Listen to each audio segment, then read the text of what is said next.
Hey, what's going on, guys? This is John from Power on Fun.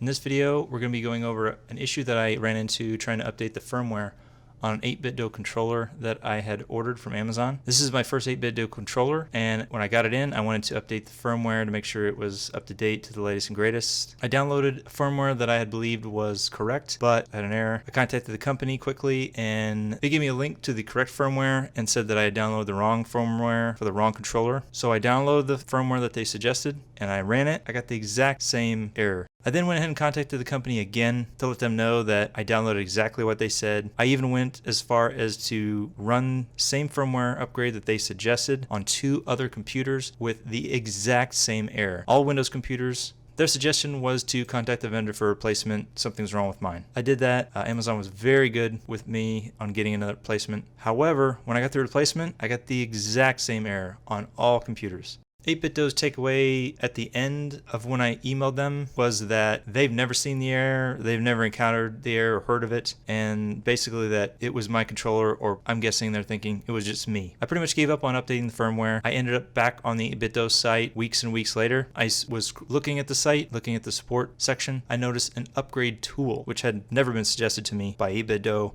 So I went ahead and gave it a try, I downloaded it, I ran it, and it worked. It was super easy, much easier than to try and figure out which controller I had based on their rotating list of controllers. I unplugged the controller after it had said it successfully upgraded, plugged it back in, and yes, the firmware was up to date. So if you have any issues with updating the firmware on your 8Bitdo controller, I do suggest just downloading the firmware update tool. Much easier than going back and forth, having trouble getting errors.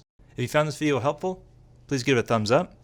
Subscribe, ring the bell for notification for more videos like this. Feel free to leave me a comment below or any questions. Until next time, be safe, be kind, take care, and I'll see you in the next video.